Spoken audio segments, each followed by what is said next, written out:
j'espère que vous allez excellemment bien. Aujourd'hui, on se retrouve pour parler du Tour des Alpes-Maritimes et du Var qui s'est déroulé le week-end dernier. 3 étapes en 3 jours, vendredi, samedi, dimanche, des étapes plutôt de moyenne montagne. J'en avais fait la présentation. Si vous n'avez pas vu la présentation de cette course, n'hésitez pas à regarder cette présentation de cette course, même si au niveau de la physionomie de la course, c'était pas vraiment ce que j'avais prévu. Mais on reviendra là-dessus. On fera top et flop. On fera pas les bleus. Les bleus seront intégrés dans les top et flop parce que il y avait quand même majoritairement des coureurs d'équipes françaises ou des coureurs français au départ. Donc sinon, ça n'aurait pas vraiment été très intéressant de ce côté-là.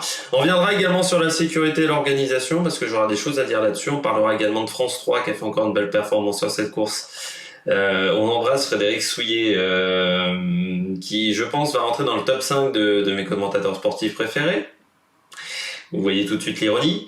N'hésitez pas à vous abonner à la chaîne, à réagir dans les commentaires, à mettre un pouce bleu, à partager la vidéo notamment sur les réseaux sociaux, notamment auprès de vos proches si vous pensez que ça peut les intéresser. Vous les bassinez pas avec du cyclisme si ça les intéresse pas, au bout d'un moment ils vont faire une overdose. Et après ça se verra dans les commentaires, voilà. J'aurai des haineux dans les commentaires. J'adore la haine. N'hésitez pas donc à mettre un pouce bleu et puis à vous abonner, c'est très important. On est à 900 abonnés, on n'est plus qu'à 100 abonnés des 1000. Un cap fatidique pour la chaîne. Du côté de cette course des Alpes-Maritimes et du Var, la course a été très animée.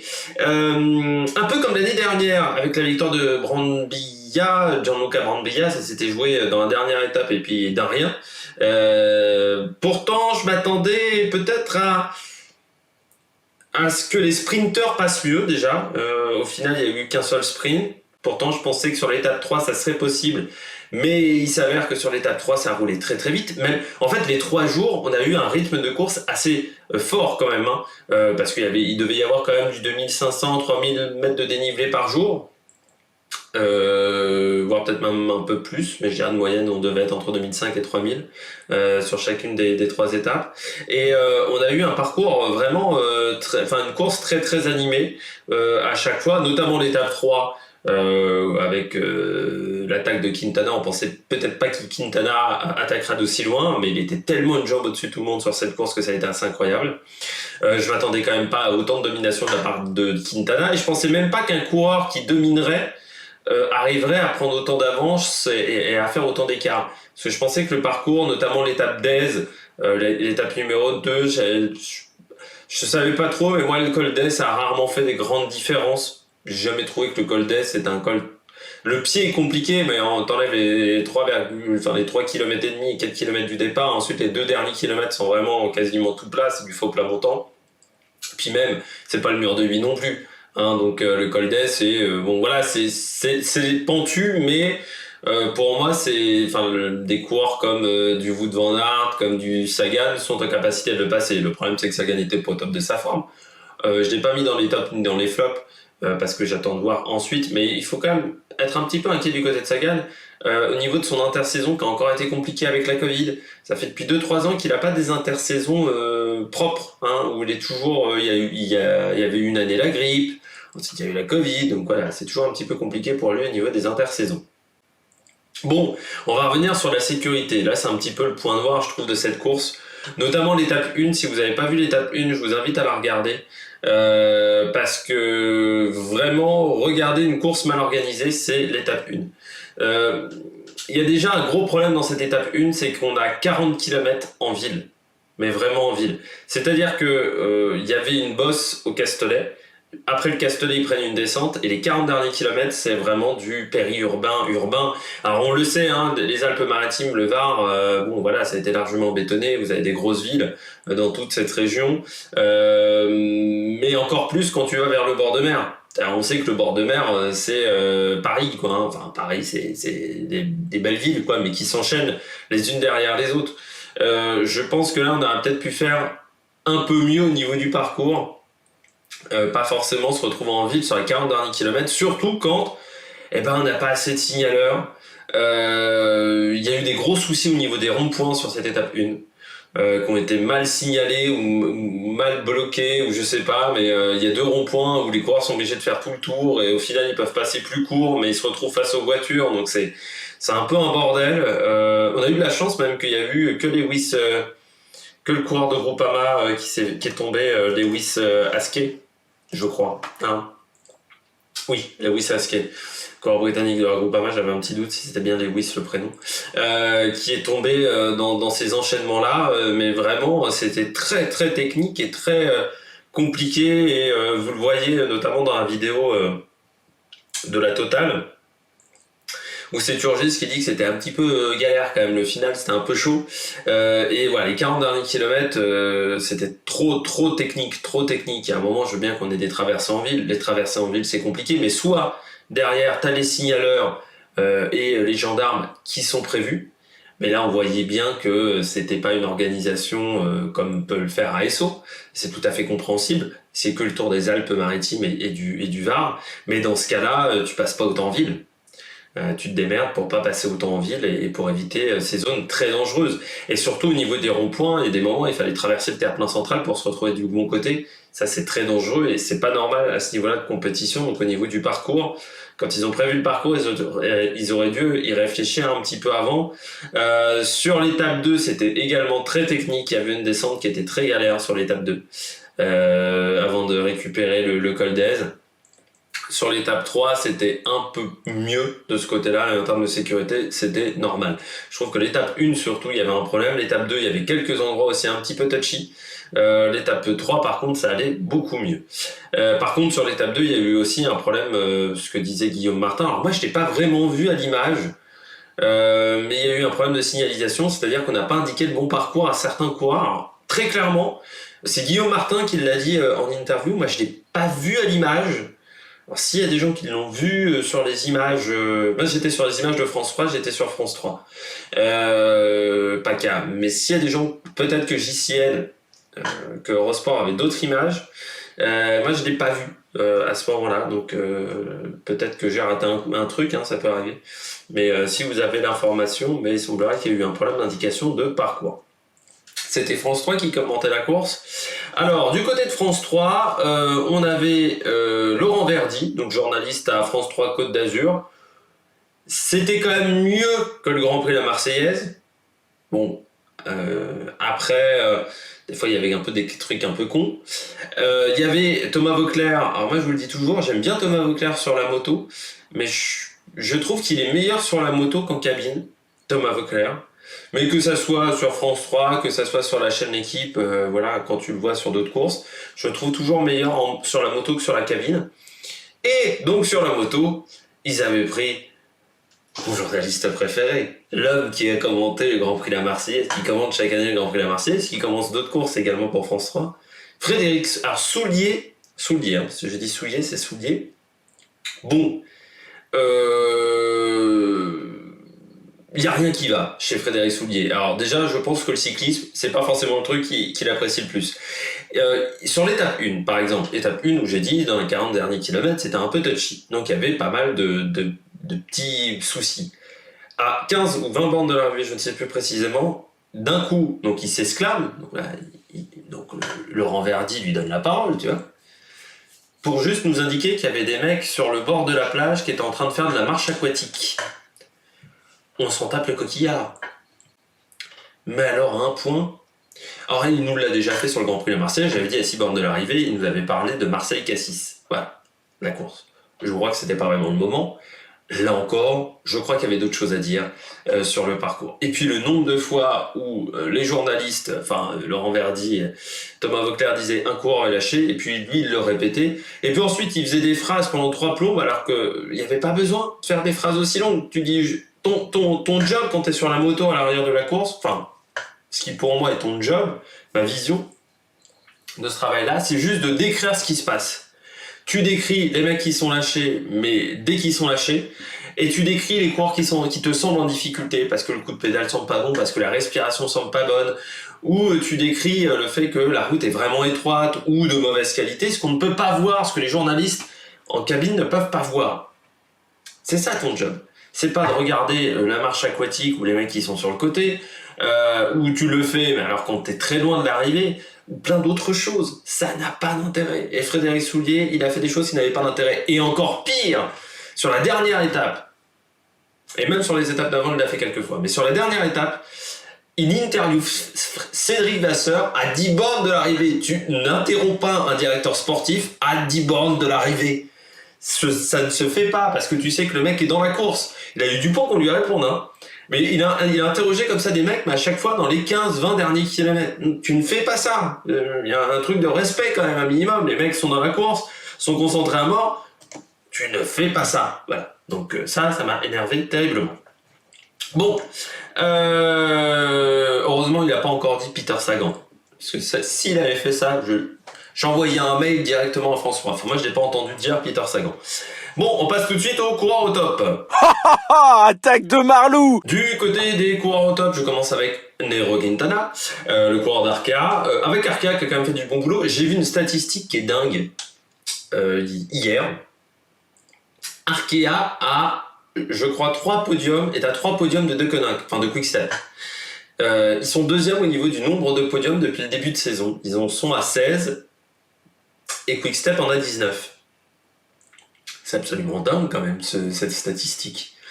Parce que là vous avez quand même Nasser Boni qui fait 3 la première étape, enfermé un petit peu il est bloqué un petit peu avec Turgis qui est du bon côté de la route, et lui là il prend le long du balustrade, et forcément le long des balustrades, si t'as un mec qui est à côté de toi, tu peux pas le dépasser. Là si t'es enfermé. Mais surtout, il y a eu un énorme travail de Nicolas Hedé qu'on avait un peu perdu de vue ces derniers temps quand même chez Cofidis. On n'avait plus du très grand Nicolas Hedé. Là, il a fait vraiment du gros job pour emmener Quintana, et ils ont été très solides pendant toute la course, parce que après le Tour de la Provence, il faisait forcément partie des favoris.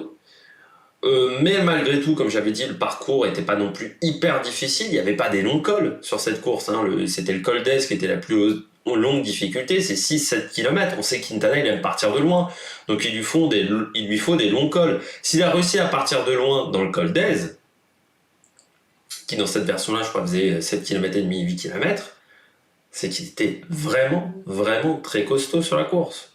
Et il a dominé. Dans la descente, dans l'étape 3, dans la descente, il enfume Thibaut Pinot, qui pourtant n'était pas à l'arrêt. J'ai pas l'impression dans la descente. Autant dans l'étape 2, Thibaut Pinot était à l'arrêt dans la descente, autant dans l'étape 3, j'avais l'impression qu'il prenait plutôt des bonnes trajectoires. Mais surtout, Quintana, il avait des jambes de feu, quoi. Alors, on relance un petit peu l'inquiétude. Est-ce que Quintana tiendra toute la saison comme ça ? Malgré tout, il y a quand même déjà Paris-Nice qui arrive vite du côté de Quintana. Il fera partie quand même des coureurs à suivre sur Paris-Nice, hein. Parce que vu la forme qu'il tient pour le moment, il est impressionnant, Quintana, hein, sur le Tour de la Provence. Mais là, sur ce Tour des Alpes-Maritimes, personne ne lui arrive à la cheville. Il gagne quand même, au général, hop, ça, je le garde quand même pour tout à l'heure, pour les tailles, il gagne avec 1 minute 30 d'avance. Sur Willems, Mollema est à 2,52. Et quand même Bokeh Mollema, hein, derrière. Paris-Peintre, Kevin Geniez, Paris-Peintre, qui sont 10 et 11e, sont à 3,58. Le 20e, qui est Damien Touzet, est à 7 minutes 11. Sur un parcours, encore une fois, qui n'était pas hyper sélectif non plus. Donc, sacrée performance de la part de Nairo Quintana. Il s'est fait un petit peu avoir sur l'étape 2, mais bon, Tim Willems, c'est quand même un petit malin. Plus peut-être que Quintana, mais sur l'étape 3, il a été totalement impérial. On continue avec la Lotto. J'ai fait un constat général pour la Lotto, entre Caleb Ewan et Tim Williams. Et Andreas Kron également, qui finit 8e. Ça a été vraiment une très belle course pour la Lotto. Alors la Lotto, pourtant, j'avais été assez critique avec eux. Mais là, on avait une équipe un peu all-star quand même du côté de la Lotto. C'est-à-dire qu'on avait Caleb Ewan, on avait Tim Williams, on avait donc Andreas Kron, pardon. Il y avait également Harry Sweeney, Van Moer, Vermeersch. Qu'on a un peu vu Vermeersch en passant, parce qu'on aurait pu le voir ou soit sur l'étape 1 peut-être. Ah bon, je l'ai vu, je ne sais plus. Mais il m'a pas marqué plus que ça. Mais on avait une équipe qui pourrait être alignée sur un grand tour. Voilà, au départ d'un grand tour cette année. Je trouve qu'ils ont été très solides aussi au niveau collectif. Il n'y a pas eu seulement le talent individuel de Tim Willems, le talent individuel de Caleb Ewan. Il y a eu un gros travail collectif, notamment sur l'étape 2. Mais même sur l'étape 3 en début de journée, ils font beaucoup de travail. Sur l'étape 2, c'est vrai qu'il y a une belle... Enfin voilà, tout le monde se met à la planche pour Tim Williams. Je pense notamment à Caleb Ewan. Alors ce qui m'a impressionné, c'est que Caleb Ewan, quand même, a réussi à passer toutes les difficultés jusqu'au Cold Days. Lors de l'étape numéro 2, Caleb Ewan, je mets une pièce sur lui sur Milan-San Remo. Hein. Parce que depuis 2 ans, il a énormément progressé en montagne, ce qui était quand même un peu une surprise que ce coureur-là ne soit pas performant dans les petites bosses, parce qu'il a quand même c'est un petit gabarit pour un sprinter, et que normalement, on le dit toujours, hein, moins t'es lourd, plus t'es avantagé quand même en montagne. Et c'est vrai que Caleb Ewan, jusqu'à il y a 2 ans, on le voyait très peu dans les difficultés, dans les côtes. C'est vrai que ça fait depuis, déjà en 2021, et puis là sur cette étape-là il a été solide, mais en 2021 on se souvient de sa victoire sur le Giro, sur une des étapes où il est impressionnant, et puis là encore, pour moi sur Milan-San Remo, ça va être son objectif de début de saison, il est prêt physiquement déjà. Milan-San Remo ça arrive vite, donc vraiment il va falloir suivre Caleb Ewan, il fera partie des favoris, et puis Tim Willems qui a été très bon. Alors je regardais un petit peu Tim Willems, parce que c'est vrai que je me dis, c'est ce que je me disais, et c'était peut-être une erreur, mais c'est vrai que Tim Willems c'est quand même incroyable. C'est que c'est un coureur qui a des très belles qualités physiques, qui est quand même pas mauvais grimpeur, qui est pas mauvais puncher, qui est pas mauvais rouleur non plus, qui est un attaquant, qui sait quand même se démerder dans les pelotons. Et pourtant, il y a pas très grand, enfin au niveau de ses résultats par rapport, je trouve, à ses qualités physiques, c'est alors il a des beaux résultats, hein, mais je dirais que c'est presque en dessous de ce qu'on pourrait espérer d'un coureur comme Tim Willems. Je pense notamment sur les classiques ardennaises, où on pourrait s'attendre à mieux, et même sur les courses d'une semaine, c'est un coureur qui a totalement le profil pour aller chercher un Paris-Nice, par exemple. Alors il a gagné 2 fois les Neco Tours, 1 fois le Tour de Pologne, mais Tim Willems n'a pas gagné de monument, par exemple, alors qu'il a un profil pour aller chercher des monuments, ce coureur-là. Il a un profil également pour faire top 15 d'un grand tour, également Tim Willems. Donc, je sais pas s'il l'a déjà fait même. Il a 7 grands tours au niveau des résultats. Je vérifie quand même parce que des fois je dis ça et puis c'est des bêtises de ma part. Mais non, il a fait. Non, c'était au classement général. Non, il a jamais fait de top 15. Mais il n'a pas fait non plus 150 grands tours dans sa carrière, parce qu'il en a 7. Son premier grand tour c'était en 2014, donc ce qui n'est pas énorme. Souvent il en fait que 1 par an. Il n'en a jamais fait plus de 1 par an. Donc ça doit être quelque chose qu'il n'apprécie peut-être pas. Il a peut-être des soucis au niveau de la récupération, mais je trouve que Tim Willems, au niveau de son palmarès, par rapport aux qualités qu'il a, je trouve que c'est presque en dessous. Parce que c'est un coureur qui est capable de battre énormément de très bons coureurs. C'est déjà sa 2e victoire cette année, hein. Parce qu'il avait gagné au Trofeo Serra des Tramontana. Son pire résultat depuis le début de saison, c'est 12e sur la première étape du Tour des Alpes-Maritimes. Donc c'est quand même assez fort de sa part. Alors est-ce que c'est la très bonne année pour Tim Willems à 30 ans ? Peut-être. Peut-être l'année des classiques, surtout. Mais oui, c'est assez surprenant. Son faible palmarès, vous m'entendez bien. Mais un palmarès peut-être inférieur à ce qu'on pourrait attendre. Guillaume Martin au top, il a été très bon cette semaine encore, Guillaume Martin. Il n'a pas pu suivre Quintana, mais bon, Quintana était très fort. Il s'est mis un petit peu dans le rouge dans l'étape 2. Mais ce qui arrive aussi en début de saison, on n'a pas toujours de repères, on toxine parfois un peu plus vite que prévu. Mais il fait un meilleur début de saison que l'année dernière, où il avait été pas mal embêté par des problèmes de genoux. Alors après, l'année dernière, il fait quand même une très très grande année en faisant un début de saison mitigé. Donc là, il faudra voir, est-ce qu'il n'est pas trop en forme aussi, parce que ses échéances sont un peu plus tard. Il y a même eu un truc assez intéressant, il y avait une étape où il y avait donc Pinot, Martin et Vuillermoz qui étaient à l'attaque, hein, sur ces 3 jours de course, notamment lors de l'étape 3. La particularité de ces 3 coureurs que je viens de citer, c'est qu'ils sont tous passés par le CC Etup. Voilà, cette grande équipe amateur, j'ai vu ça, il y avait même une photo où tu vois Guillaume Martin, il y a des moments où pourtant capillairement, moi je fais des blagues, mais bon, Je suis déjà un cas pour la nature, mais capillairement, des fois, il sait chercher, hein, Guillaume Martin, hein, à une époque, quand même. Avec Villarmoz, c'est même surprenant, Villarmoz, il avait la même tête qu'aujourd'hui, presque. Pourtant, c'était, je pense, il y a au moins 10 ans, presque. Mais Villarmoz, il n'a pas changé. Voilà, Benjamin Button, Villarmoz.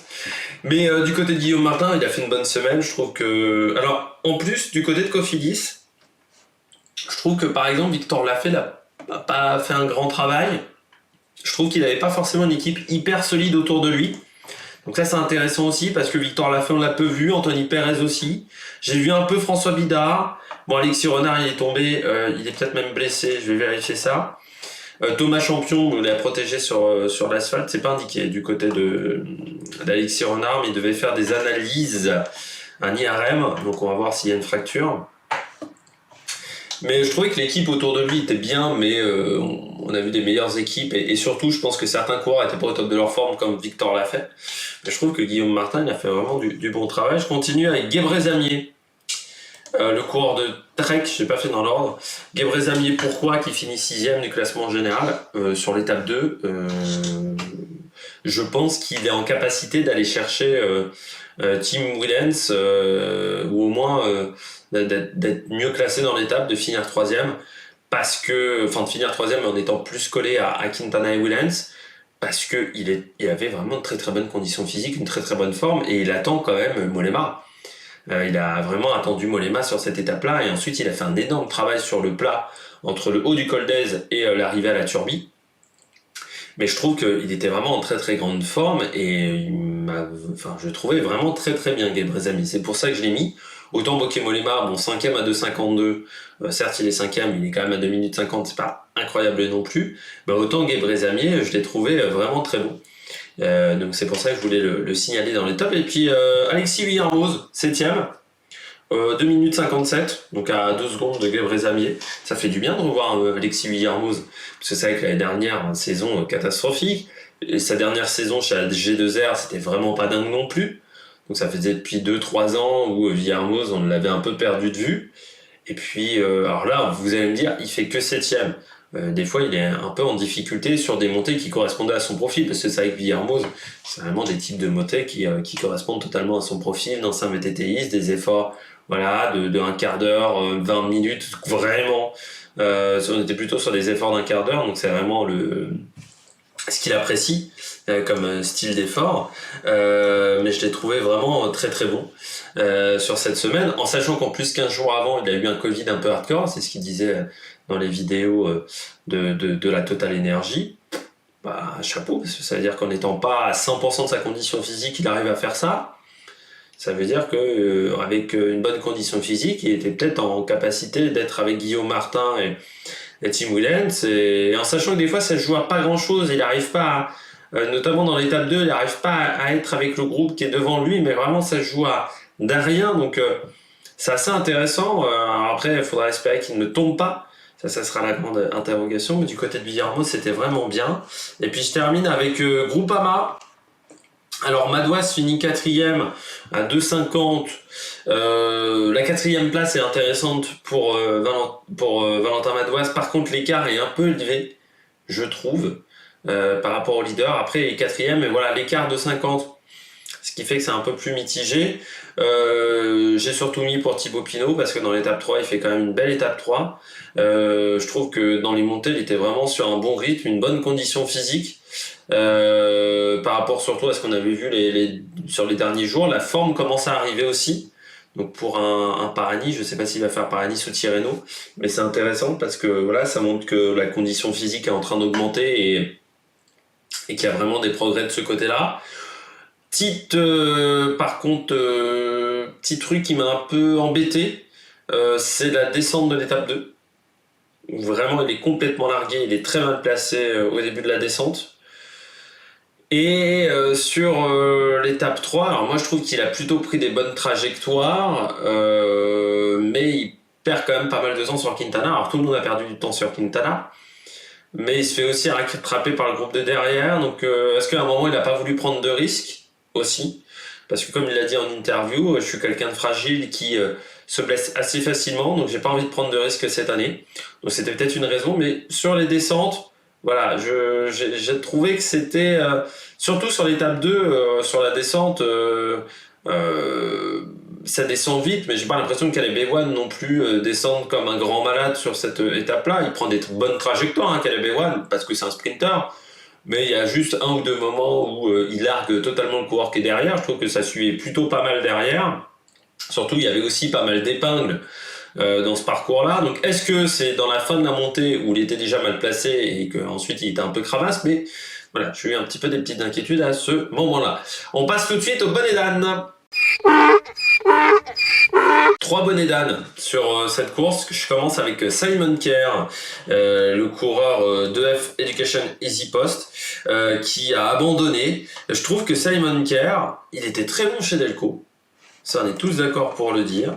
Mais aujourd'hui, Simon Kerr, bon, ça fait depuis quelques temps qu'on l'attend au top. Alors, on l'a vu quelques fois l'attaque. Bon. Mais je trouve que le coureur britannique, il n'est pas excellent. Et là, c'était quand même une course qui convenait plutôt à ses qualités. Là aussi, puncher, alors, il est plus puncher que grimpeur, mais bon, les montées n'étaient pas hyper longues non plus. Il y avait quand même possibilité pour un coureur comme ça de faire top 15, quand même au général. Je pense que c'était tout à fait raisonnable pour un Simon Kerr. Et bon, il abandonne lors de l'étape 3, mais il n'a jamais vraiment été dans le coup sur cette course. Puis quand on voit par exemple un Romain Combo, on se dit bon, c'était jouable aussi. Un Romain Combo, il fait 12e. Bon, voilà, 12e, c'était jouable pour un Simon Kerr. Avec EF, bon, qui prend quand même le top 10 avec James Shaw, qu'on a assez peu vu quand même, hein, EF Easy Post.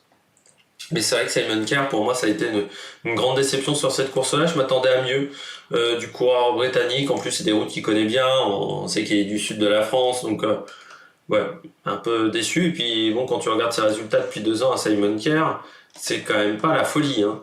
Depuis 2 ans, alors là, c'était sa course de reprise, mais bon, en 2021, il y a eu que le classement des meilleurs jeunes de la route d'Occitanie à se mettre sous la dent. À une 8e place sur l'étape 4 de Tirreno Adriatico. Voilà, je trouve que depuis qu'elle a rejoint EF, les résultats sont pas incroyables, alors que c'est un coureur qui pourtant, voilà, à 23 ans, très prometteur, vraiment un coureur qui a un très beau profil, donc assez surpris de ce côté-là. Du côté de Roger Adria, là aussi, alors il finit 19e, Roger Adria, mais on l'a pas vu de la course. Ce qui est assez étonnant pour le coureur de Cairn Pharma qui est souvent à l'attaque. On l'a pas du tout vu sur cette course, le coureur de Cairn Pharma.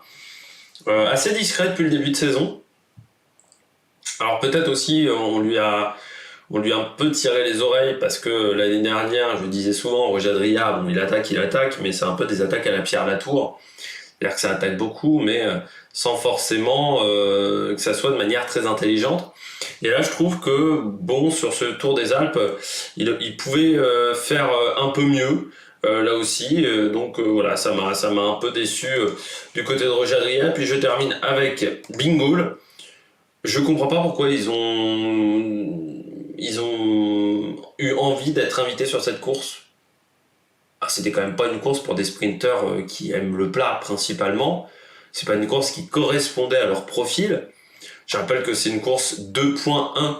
Donc, en Belgique aussi, il y a des courses qui apportent plus de points. Je pense que il n'y avait pas forcément d'intérêt à venir sur cette épreuve. Surtout avec cet effectif-là, il y en a quand même 3 qui ont abandonné sur 7. Et il n'y avait pas forcément un coureur sur l'effectif de départ où tu te dis « Oh là là, il va passer les bosses ». Alors, je sais qu'ils aiment, peut-être que pour être invité sur les courses françaises, voilà, faut demander beaucoup d'invitations sur l'année. Là, je pense que du côté de Bingoal, c'est pas une course qui correspondait au profil de cette équipe. Donc, je vois pas vraiment pourquoi ils sont venus.